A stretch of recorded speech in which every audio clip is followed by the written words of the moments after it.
हाँ, तो आज अपन क्या है, चैप्टर नंबर 33 है 12वीं कक्षा में, मानव में भ्रूणीय परिवर्तन।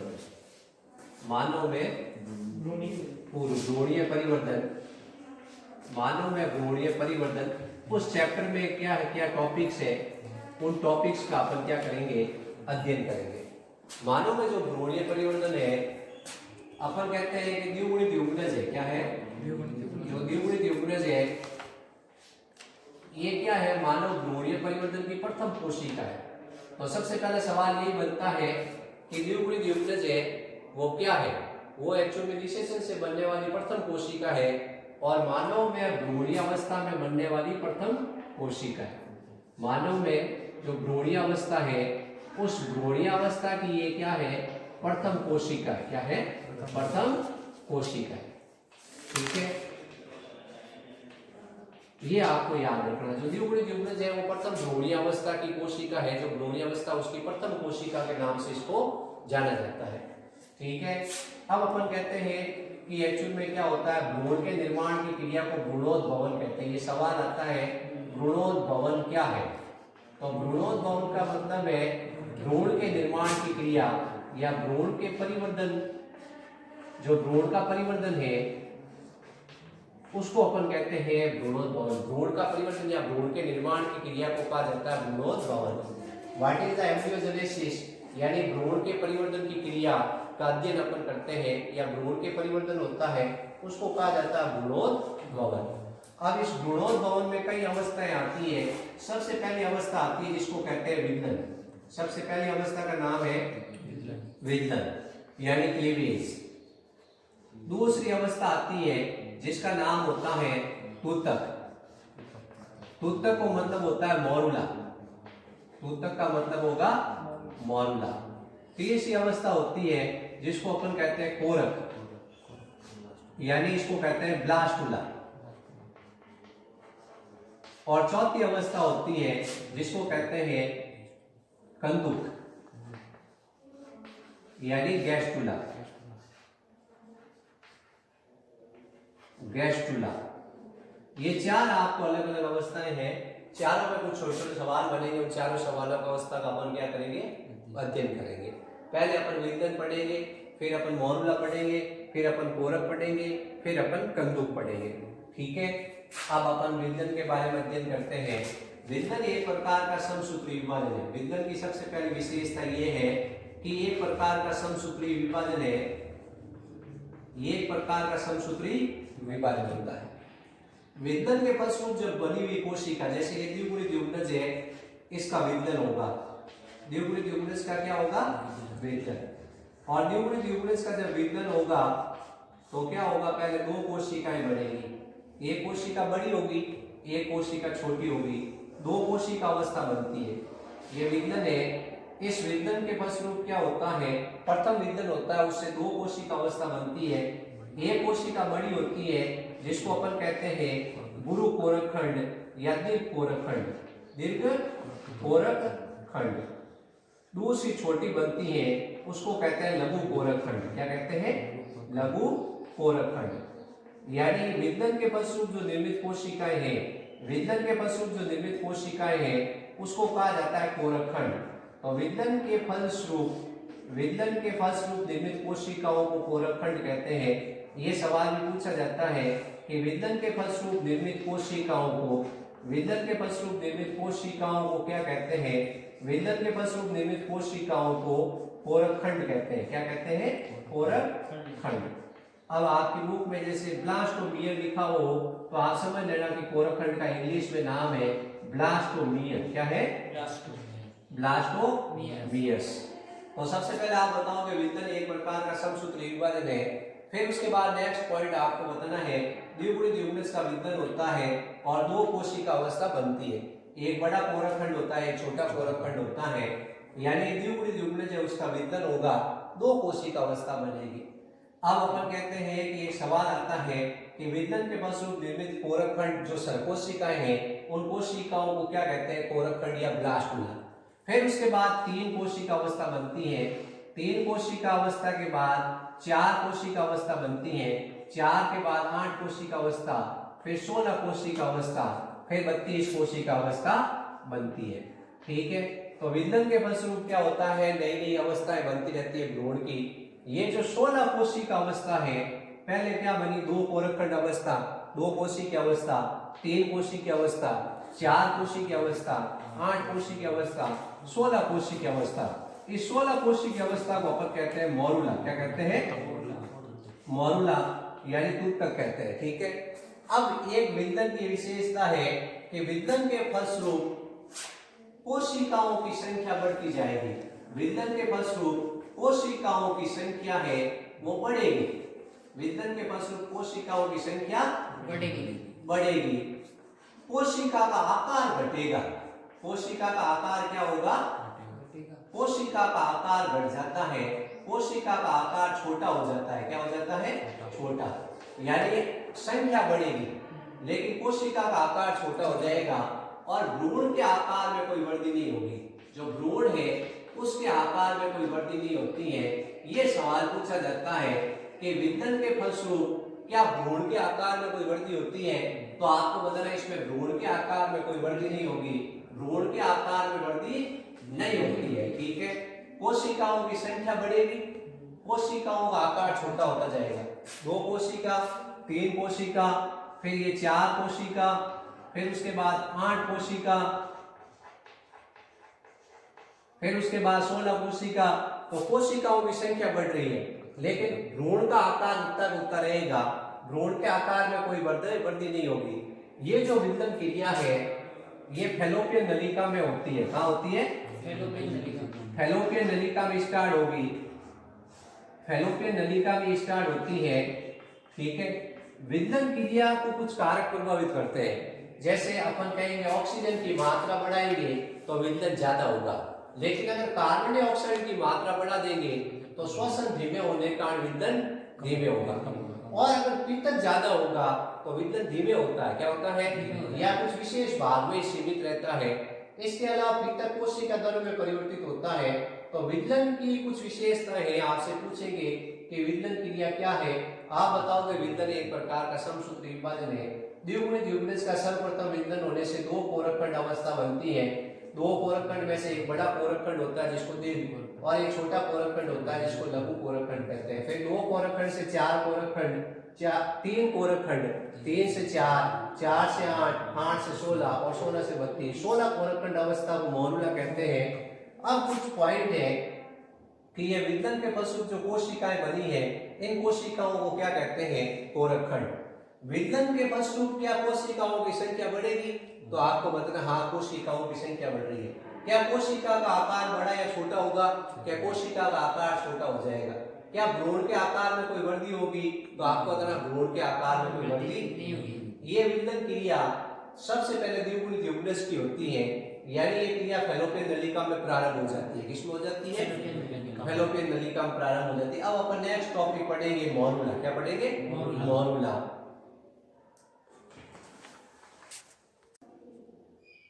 हाँ तो बच्चों आज अपन क्या है, ये मोरुला का अध्ययन करेंगे। इसका मोरुला का, ये मानव भ्रूणीय परिवर्तन की अगली अवस्था है।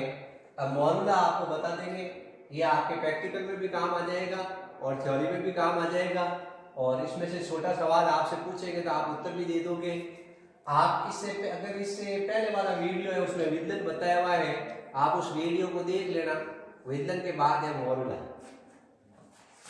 मोरुला में आप बताओगे कि ये एक ठोस गेंद के समान संरचना होती है। किसके समान, ये ठोस गेंद के समान संरचना है। सबसे पहली विशेषता बतानी, ये ठोस गेंद के समान संरचना है। मोरुला के निर्माण की क्रिया को मोरुला भवन कहते हैं। मोरुला के निर्माण की क्रिया को क्या कहते हैं, मोरुला भवन कहते हैं। ठीक है, यानी तूतक के निर्माण की क्रिया को इसको कहते हैं तूतक। क्या कहते हैं, तूतक के निर्माण की क्रिया को तूतक भवन भी कहते हैं। तो मोरुला के निर्माण क्रिया को मोरुला भवन कहते हैं। ये ठोस गेंद के समान संरचना है। ये लगभग क्या होती है, 16 कोरकखंड अवस्था वाली संरचना है। यानी इसमें कितने कोरकखंड पाए जाते हैं, इसमें 16 कोरकखंड पाए जाते हैं। बच्चों ये याद रखना है। इसका निर्माण विंदन के फलस्वरूप होता है। इसका निर्माण किसके फलस्वरूप होता है? विंदन के फलस्वरूप होता है। इसका निर्माण विंदन के फलस्वरूप होगा। इसका निर्माण विंदन के फलस्वरूप होता है। जो ये द्विगुणित युग्मनज है, क्या है? ये द्विगुणित युग्मनज है। इस द्विगुणित युग्मनज का विंदन हुआ, द्विगुणित युग्मनज का क्या हुआ? विंदन हुआ है। और पहले 2 कोशी की अवस्था बनी, फिर 3 कोशी की अवस्था बनी, फिर उसके बाद 4 कोशी की अवस्था बनी, फिर 8 कोशी की अवस्था बनी, फिर उसके बाद 16 कोशी की अवस्था बनी। कितनी कोशी की अवस्था? 16 कोशी की अवस्था। 16 कोशी की अवस्था बनी है। इस 16 कोशी की अवस्था को अपन कहते हैं मॉरुला। इस मॉरुला के चारों तरफ एक झिल्ली पाई जाती है। मॉरुला के चारों तरफ एक झिल्ली पाई जाती है, जिसको अपन कहते हैं जोना पेलुसिडा झिल्ली। मॉरुला के चारों तरफ एक झिल्ली पाई जाती है। इस झिल्ली को कहते हैं जोना पेलुसिडा झिल्ली। अब ये सवाल आता है, ये जोना पेलुसिडा झिल्ली है, इसका क्या काम है? इसका काम है इस मॉरुला को अवांछित स्थान पर रोकना। मॉरुला का अवांछित स्थान पर रोकना। मॉरुला है, उसका अवांछित स्थान पर रोकना। लगभग 2 दिन बाद मॉरुला बन जाता है। यानी निषेचन के कितने दिन पश्चात मॉरुला बन जाता है? 2 दिन पश्चात। जैसे निषेचन में लगा, अब मान लो अपन कहते हैं निषेचन के 2 दिन पश्चात मॉरुला बन जाएगा। कितने दिन पश्चात? 2 दिन पश्चात। 2 दिन पश्चात मॉरुला का निर्माण हो जाएगा। निषेचन के कितने दिन पश्चात मॉरुला बनेगा? 2 दिन पश्चात। 2 दिन पश्चात मॉरुला का निर्माण होगा। ठीक है, तो अपन कहेंगे कि ये ठोस गेंद के समान संरचना मॉरुला, इसका निर्माण भी फैलोपियन नलिका में होता है। इसका निर्माण भी कहाँ होगा? फैलोपियन नलिका में। जो फैलोपियन नलिका है उसमें होगा। और मॉरुला आगे किसमें बदलेगा? मॉरुला आगे ब्लास्टुला में बदलेगा। किसमें बदलेगा? ब्लास्टुला में। मॉरुला आगे ब्लास्टुला के अंदर बदलता है। मॉरुला किसमें बदलेगा? ब्लास्टुला में। तो अपने को ये अवस्था भी याद रखनी है, पहले कौन सी अवस्था आई, फिर कौन सी आई है। मॉरुला पहले आएगी, फिर ब्लास्टुला आएगा। मॉरुला में 16 कोशी की अवस्था होगी, ब्लास्टुला 32 कोशी की अवस्था होगी। ये ठोस गेंद के समान संरचना है। इसका निर्माण फैलोपियन नलिका में होता है। मॉरुला के निर्माण, तूतक के निर्माण की क्रिया को तूतक भवन कहते हैं। ठीक है, अब अपन कहते हैं इसमें 16 कोरक खंड है। ये विंदन के फलस्वरूप बनती है। किसके फलस्वरूप बनती है? विंदन के फलस्वरूप। विंदन के फलस्वरूप बनती है। यानी मॉरुला कब बनता है? विंदन के फलस्वरूप बनता है। अपन कहते हैं ये द्विगुणित युग्मनज है। इससे 2 कोशी की अवस्था, फिर 3 कोशी की अवस्था, फिर 4 कोशी की अवस्था, फिर 8 कोशी की अवस्था, फिर ये 16 कोशी की अवस्था है, ये बन गई। अपन कहते हैं इसके चारों तरफ एक झिल्ली है। उस झिल्ली का नाम आपको एकदम याद कर लेना, जोना पेलुसिडा झिल्ली। ये झिल्ली मॉरुला को अवांछित स्थान पर, यानी अवांछित स्थान पर रोकण क्या करती है? रोकती है। ठीक है, निषेचन के कितने दिन पश्चात मॉरुला बनेगा? 2 दिन पश्चात। हाँ, तो बच्चों अपन क्या है, नेक्स्ट टॉपिक आज पढ़ेंगे ब्लास्टुला। कौन सा? ब्लास्टुला। ब्लास्टुला। ब्लास्टुला को अपन कहते हैं कोरक। क्या कहते हैं? कोरक कहते हैं। ये ब्लास्टुला इंग्लिश में नाम है और हिंदी में कोरक है। तो कोरक के निर्माण की क्रिया को कोरक भवन। सबसे पहले कोरक के निर्माण की क्रिया को कोरक के निर्माण की क्रिया को अपन कोरक भवन कहते हैं। कोरक के निर्माण की क्रिया को कोरक भवन कहते हैं। क्या कहते हैं? कोरक भवन कहते हैं। कोरक भवन कहते हैं। जो कोरक का निर्माण है उसको कोरक भवन कहते हैं। मनुष्य में कोरक पुट्टी प्रकार का होता है। कैसा होगा? कोरक पुट्टी प्रकार का, यानी ब्लास्टोसिस्ट। कैसा होगा? ब्लास्टोसिस्ट। ठीक है, मनुष्य में कोरक है वो कोरक पुट्टी प्रकार का होता है। ये सवाल आता है कि मनुष्य में कोरक पुट्टी प्रकार का होता है। इसमें 32 कोरक खंड होते हैं। इसमें कितने कोरक खंड होते हैं? 32 कोरक खंड। ये सवाल भी पूछा जाता है कि कोरक में कितने कोरक खंड है? 32 कोरक खंड है। कितने हैं? 32 कोरक खंड है। अब इसमें कोरक की अपन डायग्राम देखेंगे। ये कोरक का मैं डायग्राम बना रहा हूं। ये ट्रोफोब्लास्ट इस तरह है। इस कोरक में बाहर की ओर क्या होता है, एक स्तर होता है जिसको अपन कहते हैं ट्रोफोप्लास्ट स्तर, और इसके भीतर की तरफ ये कोशिकाओं का एक पिंड है, अंतःकोशिकीय पिंड। क्या है? अंतःकोशिकीय पिंड। ये अपन के कोरक का चित्र है। किसका है? ये कोरक है मनुष्य का। ये ट्रोफोप्लास्ट स्तर है। ट्रोफोप्लास्ट को अपन क्या कहते हैं? कोश कोरक भी कहते हैं। क्या कहते हैं? कोश कोरक। ट्रोफोप्लास्ट की कोशिकाएं पहले घनाकार आकार की होती है। कैसी होती है? बाद में ये चपटी हो जाती है। कैसी हो जाती है? चपटी हो जाती है। ये चीज याद रखनी है कि ट्रोफोप्लास्ट का जो कोशिकाएं हैं पहले घनाकार होती है, बाद में चपटी हो जाती है। इसका कारण यहाँ गर्भाशय द्रव बढ़ता है, ये गर्भाशय द्रव इसके ऊपर दबाव बनाता है और ये चपटी हो जाती है। ट्रोफोप्लास्ट इसका बाहरी स्तर है, जो कोरक है उस कोरक के बाहरी स्तर को, कोरक के बाहरी स्तर को या कोरक की जो अपन कह रहे हैं कोरक के चारों तरफ एक आवरण के रूप में स्तर है, कोरक के बाहरी स्तर को ट्रोफोप्लास्ट कहते हैं। कोरक के बाहरी स्तर को ट्रोफोप्लास्ट कहते हैं। इस ट्रोफोप्लास्ट से भावी भ्रूण की झिल्लियां बनती है। जो भावी भ्रूणीय झिल्लियां हैं, भावी भ्रूणीय झिल्लियां हैं, उनका निर्माण होगा। भावी भ्रूणीय झिल्लियों का निर्माण होगा, जैसे एम्ब्रियोन झिल्ली है, जैसे कोरियोन झिल्ली है, जैसे एलेंटोइड झिल्ली है। इन झिल्लियों का निर्माण होगा। ठीक है? एम्ब्रियोन, कोरियोन, ये भ्रूण को सुरक्षा देने वाली झिल्लियां होती है, भ्रूण को सूखने से बचाती है, भ्रूण को श्वसन देती है, भ्रूण के अंदर उत्सर्जन में सहायता करती है। इस भ्रूण के चारों तरफ जो झिल्लियों का निर्माण है वो होता है ट्रोफोप्लास्ट से। इसके अलावा ट्रोफोप्लास्ट है वो क्या करता है? रोपण में भी सहायता करता है, यानी चिपकने में भी सहायता करता है ट्रोफोप्लास्ट। ट्रोफोप्लास्ट से अंगुली के समानुदार निकलते हैं जो क्या करते हैं? रोपण में भी सहायता करते हैं। फिर इस जो ये कोरक दिख रहा है, इस कोरक में एक कोशिकाओं का पिंड होता है, उसको कहते हैं अंतरकोशिकीय पिंड, अंतराकोशिकीय समूह। ये अंतराकोशिकीय समूह है, ये कोरक के एक भाग में पाया जाता है। इस भाग को अपन कहते हैं सक्रिय ध्रुव, सक्रिय ध्रुव। और जिस भाग में ये नहीं होता है उसको कहते हैं निष्क्रिय ध्रुव या अल्पक्रिय ध्रुव। क्या कहते हैं? अल्पक्रिय ध्रुव। ठीक है?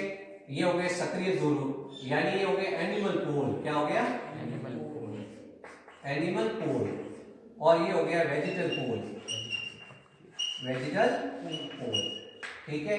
इसमें एक गुहा पाई जाती है बीच में, उसको कहते हैं कोरक गुहा। क्या कहते हैं? कोरक गुहा। ठीक है?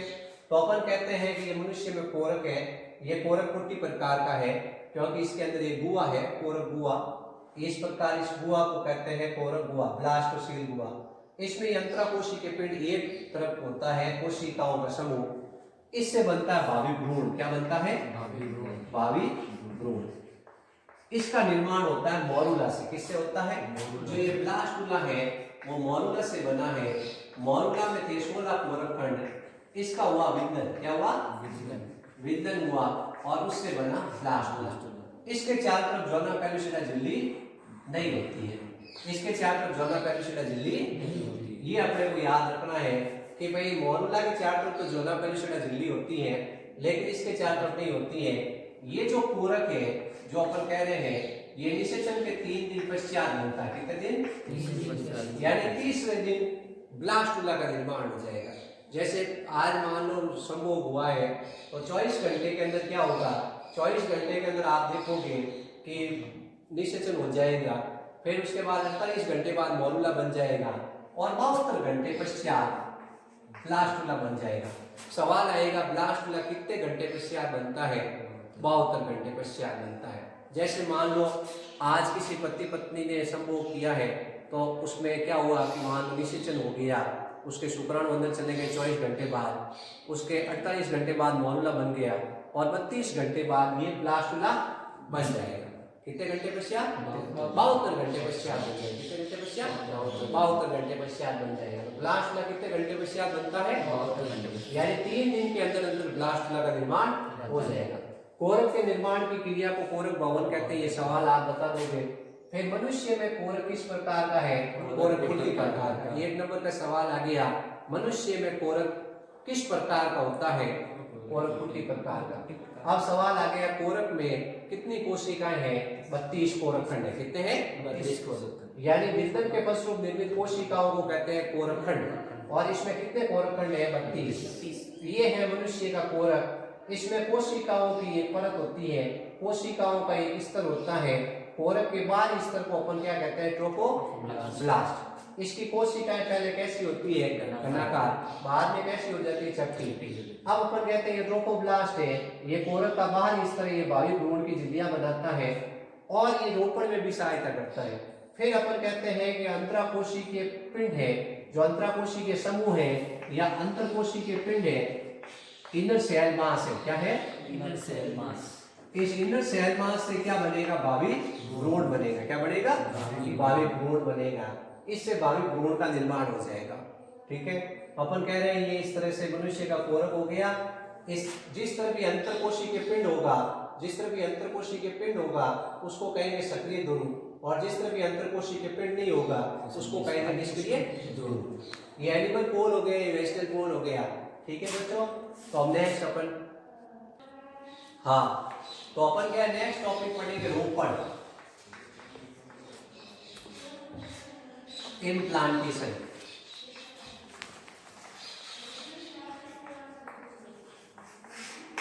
रोपण का मतलब है ये जो ब्लास्टुला है, ब्लास्टुला का गर्भाशय की सतह से जुड़ना। ब्लास्टुला का गर्भाशय की सतह से जुड़ना। ब्लास्टुला का गर्भाशय की सतह से जुड़ना रोपण कहलाता है।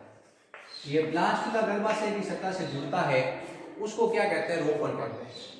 यानी कहने का मतलब ये है कि जो भ्रूण है, वो भ्रूण क्या होता है कि गर्भाशय के एंडोमेट्रियम स्तर में धंस जाता है। गर्भाशय के भ्रूण गर्भाशय के एंडोमेट्रियम स्तर में धंस जाता है। किस में धंस जाता है? एंडोमेट्रियम स्तर में क्या होता है? धंस जाता है। ठीक है, अपन नॉर्मल भाषा में कहते हैं गर्भ का ठहरना। किसका ठहरना? भाई अब गर्भ ठहर चुका है। अब ये लगभग 7 से 8 दिन पश्चात होता है। कितने दिन पश्चात होता है? 7 से 8 दिन पश्चात। 7 से 8 दिन पश्चात होता है।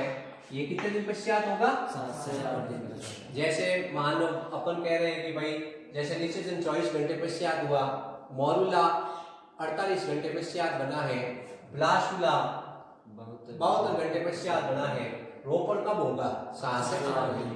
ये अपन डायग्राम में समझते हैं। ये जैसे अपन कह रहे हैं फैलोपियन नली का, और ये जैसे अपन कह रहे हैं गर्भाशय। ठीक है, यहाँ ये निषेचन हुआ है, निषेचन के बाद ये बना है 2 कोशिका की अवस्था, फिर ये 3 कोशिका की अवस्था, फिर ये 4 कोशिका की अवस्था, फिर ये 8 कोशिका की अवस्था, और फिर ये 16 कोशिका की अवस्था। ये जो है ना पेनिसुला झिल्ली है इसके साथ। ये मोरुला आ गया यहाँ पर और बदल गया ब्लास्टुलम। किस बदल गया? ब्लास्टुलम। ये ब्लास्टुलम बदल गया। मोरुला किस बदल गया? ब्लास्टुलम। मोरुला बदल गया ब्लास्टुला में। ब्लास्टुला कहाँ आ गया? गर्भाशय में। कहाँ आ गया? गर्भाशय में। अब इस ब्लास्टुला की जो ट्रोफोब्लास्ट है उससे एंजाइम निकलेंगे। क्या होंगे? और वो क्या करेंगे? एंडोमेट्रियम को गला देंगे, और ये ब्लास्टुला जाके इस गर्भाशय की दीवार में फिट हो गया। गर्भाशय की दीवार से जाके जुड़ गया। फिर इसके चारों तरफ एंडोमेट्रियम बढ़ गई, फिर इसके चारों तरफ वापस एंडोमेट्रियम बढ़ गई, और ये अंदर एक तरह से फिट हो गया। तो मनुष्य में ये जो रोपण होता है वो अंतराली प्रकार का होता है। कैसा होता है? अंतराली प्रकार का। ये सबसे इंपॉर्टेंट सवाल है कि मनुष्य में रोपण किस प्रकार का होता है? अंतराली प्रकार का। यानी अंतराली मतलब उसमें जाके अंदर फिट हो चुका है, गर्भाशय के एंडोमेट्रियम स्तर में जाके धंस चुका है। ठीक है, अब कई प्रकार के रोपण और भी होते हैं। जैसे अपन कहते हैं कि ये गर्भाशय की सतह है, खाली जगह है, अवकाशिका है, और ये गर्भाशय की सतह उससे भ्रूण जुड़ गया। इस गर्भाशय की खाली जगह पे भ्रूण स्थित है, तो उसको कहते हैं सतही रोपण। ये गर्भाशय में वलन है, इन वलन के अंदर जाके भ्रूण ऐसे धस गया या जुड़ गया, उसको कहते हैं उत्केंद्रीय रोपण। क्या कहते हैं? उत्केंद्रीय रोपण। लेकिन मनुष्य में जो रोपण होता है वो अंतराली प्रकार का होता है, यानी भ्रूण अंदर जाके क्या होता है? धस जाता है। ठीक है, तो इस तरह से रोपण होगा। उस रोपण कब होगा? ब्लास्टुला जब बनेगा उसके बाद होगा। ये जैसे अपन कहेंगे ट्रोफोब्लास्ट है। क्या है? ट्रोफोब्लास्ट। ट्रोफोब्लास्ट है। इस ट्रोफोब्लास्ट से क्या निकलेंगे? एंजाइम। क्या निकलेंगे? एंजाइम। ये क्या करेंगे? इस एंडोमेट्रियम स्तर को गलाएंगे। किसको गलाएंगे? एंडोमेट्रियम स्तर है उसको गला देंगे और ये भ्रूण इसके अंदर जाके धस जाएगा। ये भ्रूण इसके अंदर जाके धस गया। फिर इसके बाद इससे क्या होगा? इसमें ये छोटे छोटे अंगुलीनुमा उभार निकलेंगे। ये अंगुलीनुमा उभार क्या करेंगे? इसकी दीवार में इसको पकड़ करने में मजबूती देंगे और इस प्रकार इसमें धस चुका है। इस तरह से अपन कहते हैं कि अंतरोपण हो गया। क्या हो गया? अंतरोपण हो गया। तो मनुष्य में जो रोपण होता है वो 7 से 8 दिन पश्चात होगा निषेचन के। ब्लास्टुला गर्भाशय की सतह से जुड़ना, यानी भ्रूण है उसका गर्भाशय के एंडोमेट्रियम स्तर में धंसना या गर्भाशय के एंडोमेट्रियम स्तर से जुड़ना क्या कहलाता है? रोपण। ठीक है, अब ये आपको बताना है मनुष्य में रोपण किस प्रकार का होता है? अंतराली प्रकार का। ये सबसे इंपॉर्टेंट 1 नंबर का सवाल बन सकता है कि मनुष्य में रोपण किस प्रकार का होता है? अंतराली प्रकार का। हाँ, तो नेक्स्ट टॉपिक अपन पढ़ेंगे उसका नाम होगा गैस्ट्रुला यानी कंदुक। कंदुक के निर्माण की क्रिया को कंदुक भवन कहते हैं। कंदुक के निर्माण की क्रिया को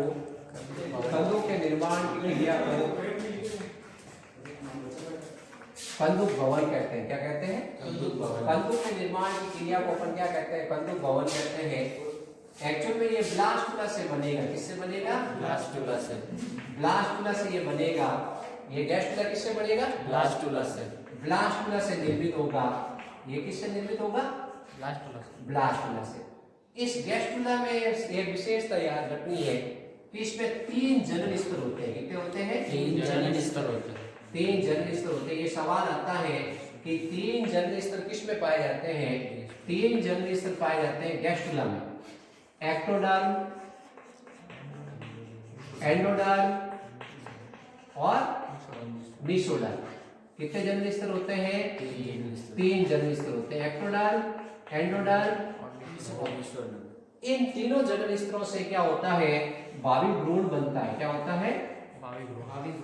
भावी भ्रूण के विभिन्न अंग बनते हैं। भावी भ्रूण के विभिन्न अंग बनते हैं। विभिन्न अंग बनते हैं। ठीक है, तो ये सवाल आता है कि 3 जनन स्तर में पहले कौन से बनेंगे? एक्टोडर्म और एंडोडर्म। फिर उसके बाद किसका निर्माण होगा? मेसोडर्म का। तो 3 जनन स्तर है एक्टोडर्म, एंडोडर्म और मेसोडर्म। इनसे भावी भ्रूण के विभिन्न अंग बनेंगे। जैसे एक एग्जांपल बताते हैं, मेसोडर्म से बनता हृदय। क्या बनता है? जैसे एक्टोडर्म से बनता है मस्तिष्क। क्या बनता है? जैसे एंडोडर्म से बनता है यकृत और अग्नाशय। तो ये आपको अलग अलग अंग याद रखने हैं। इसके अलावा ये जो गैस्ट्रुला है, इस गैस्ट्रुला में क्या होती है? संरचना विकासात्मक गतियां होती है। कैसी होती है? संरचनात्मक और विकासात्मक गतियां होती हैं। जो कोरकखंड है उसमें कैसी गतियां होगी? संरचना विकासात्मक गतियां पाई जाती है। ठीक है, ये सवाल भी आता है कि संरचना विकासात्मक गतियां किस में पाई जाती है? गैस्ट्रुला के कोरकखंड में। किस में पाई जाती है? गैस्ट्रुला के कोरकखंड में। गैस्ट्रुला के कोरकखंड में पाई जाती है। ठीक है,